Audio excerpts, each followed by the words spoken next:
So our topic for this week is all about threads and concurrency. So next week po, you'll have short assessment on threads and concurrency and your quiz number 1. Your quiz number 1 will cover 4 chapters. Okay? So introduction to operating system services, processes, threads and concurrency. Okay? So that would be your quiz 1. Okay? So operating systems. Pangit naman ang announcement na to.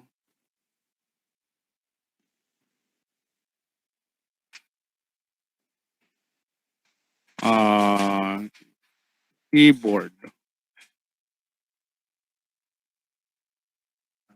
Kung na mag-announce.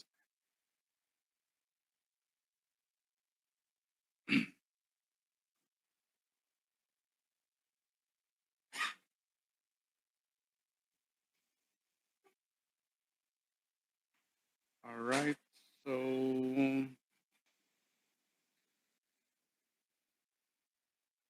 announcement here.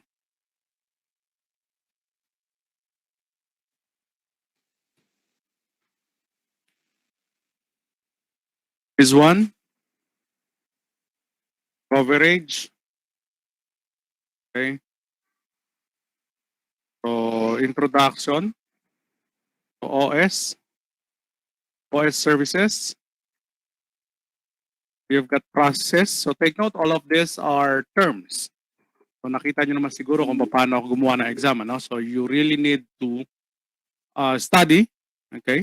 And you need to watch the video. Okay. Threads and concurrency. Okay, so quiz number 2. This will be on Saturday. That would be October 30.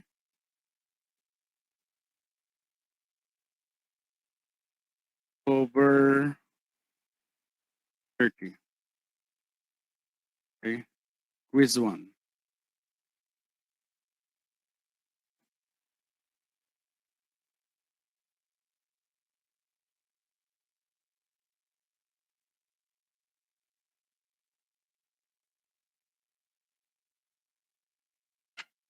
But then before that, we still have one short assessment. So that would be on October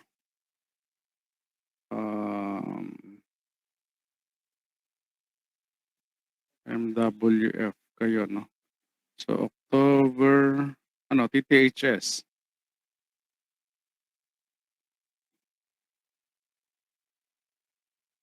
Let's make it on October 21? No, 28. On October 28, so you'll have short assessment 04. This is about threads and concurrency. So please take note of the schedule.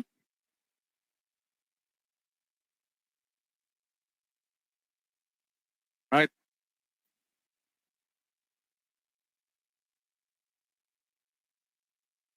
So that's it.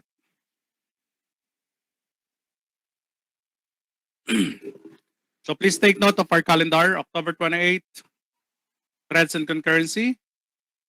Okay, short assessment 4. So today you're gonna have your short assessment 3 on processes. So our next topic is process scheduling or CPU scheduling. So there is a computations in there. So please watch for the video. It will be posted next week. All right. So operating systems. So that's what I'm saying. Our topic for this week is all about threads and concurrency. Okay. And let me do a summative discussion on threads and concurrency. Right. So basically, threads are defined as sub-processes. Okay. And sub-processes can be seen by your task manager. Okay. I kept on discussing this. Okay, you've got processes here, but you can see the number of threads Basically, threads are something that is running on the background. Okay. And right now in here, I am running 206 processes and there are about 3,000 plus threads. Okay. So these threads here are the sub-processes. Let me run, for instance, Microsoft Word. Take a look at the number of processes. WinWord. I have opened Microsoft Word. Okay. Take a look at the number of threads there. Let me open it. There you go. So you've got something like 3,280 plus. Okay. So that means Microsoft Word carries a lot of sub-processes or threads. Okay.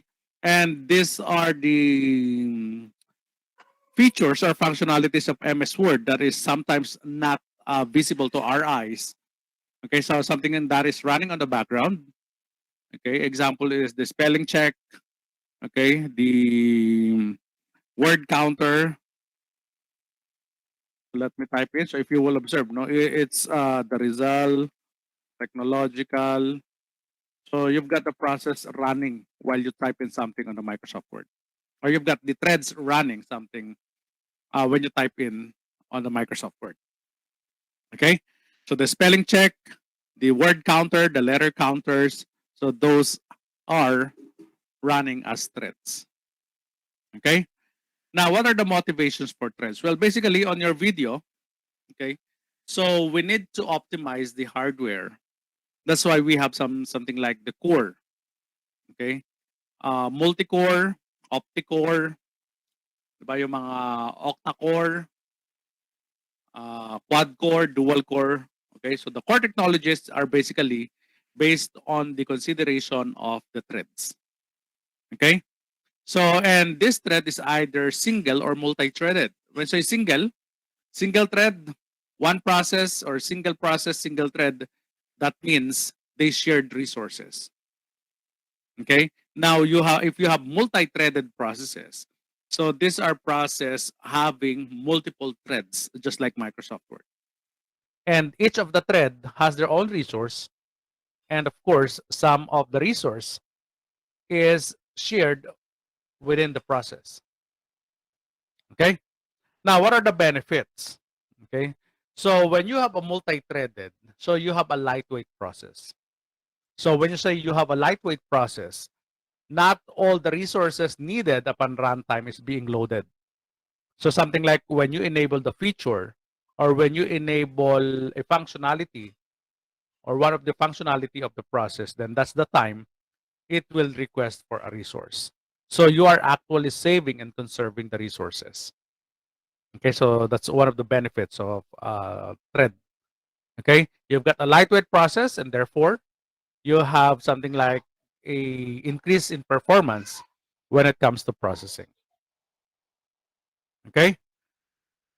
Now, concurrency versus parallelism, it has something to do with processing or executing a process simultaneously. But then take note, in reality, you only have one physical processor, and this processor can process only one job at a time. So that was based on the discussion on processes. Okay? And nagkakaroon tayo ng parallelism because of the cores. So if you are using something like quad core, okay, so there is parallelism there. Okay, so each of the process or each of the core is processing a job. Okay, so Amdahl's law. Okay, so that is being used on the concepts of threads and concurrency. That is one of the principles adopted when you design an application. Take note, threads is basically implemented on the application and it should be supported by the hardware. Okay? Now, for the model of threads, di ba meron kayong 1:1 threading, 1:many threading, and many-to-many threading. So depending on the operating systems, so one of the operating systems might be operating on 1-to-many, many-to-many, okay, or 1-to-1. So that has been discussed on the video kung paano or kung sino-sino yung mga operating systems who use that specific model. But then again, take note.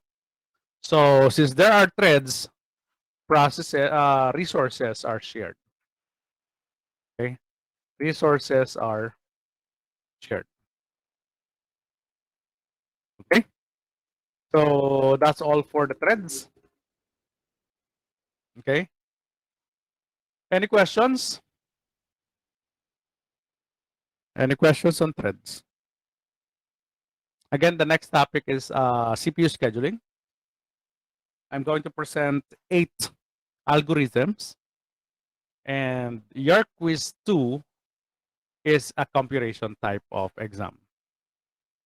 Okay, so for now, for quiz number 1, it's an objective type of exam.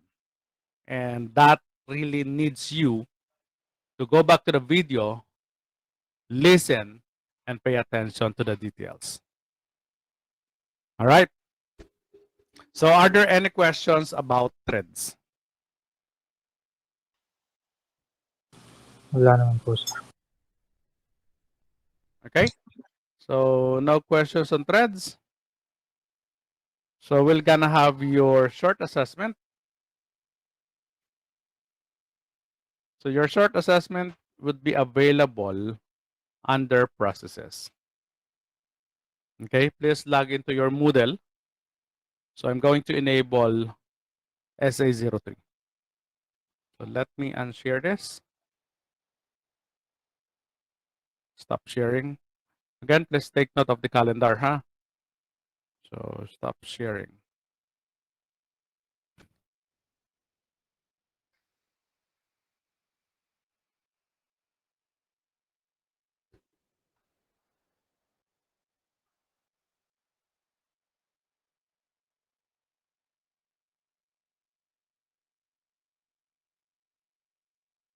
So your short assessment is good for 12 minutes. You have 10 items.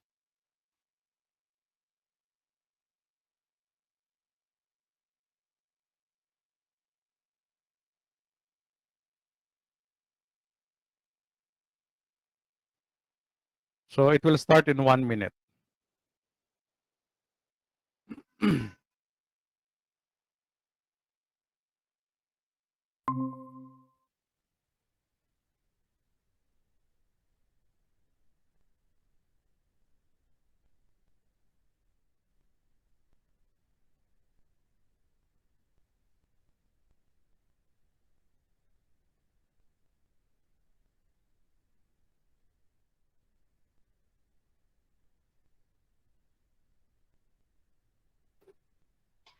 Okay, Wala so you pa. can check it now.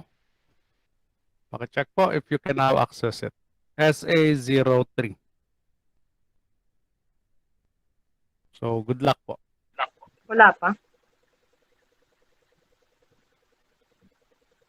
Sa akin wala.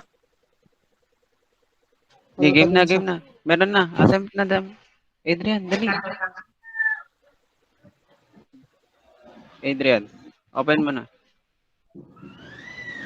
Nasa process, no? Sa process nakalagay. Ay, gagi lahat. Wait lang.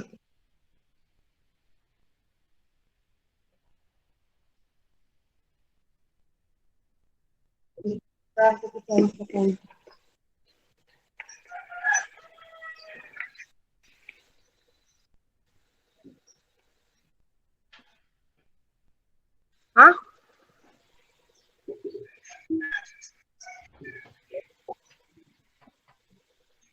Ano mo kay sir?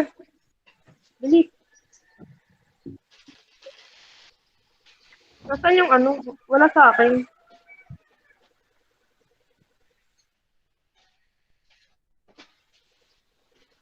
Wala yung quiz sa akin.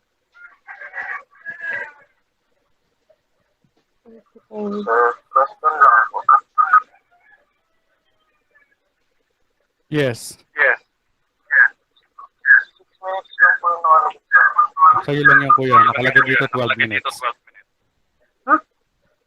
Paki-check po yung browser mo.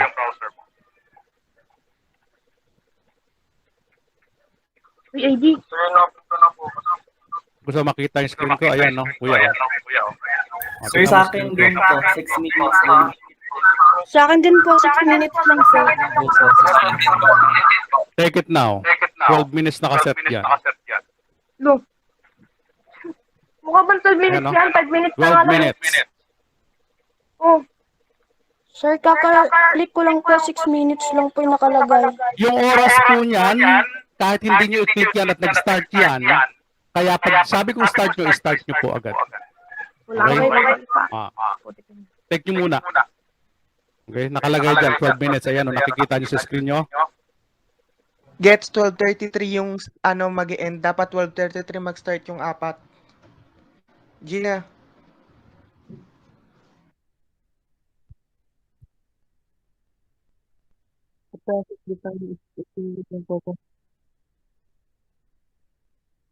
Program execution. Process.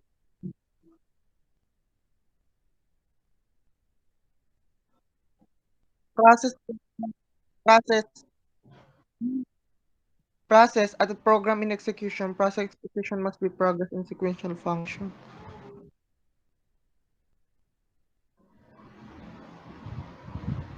Process is also called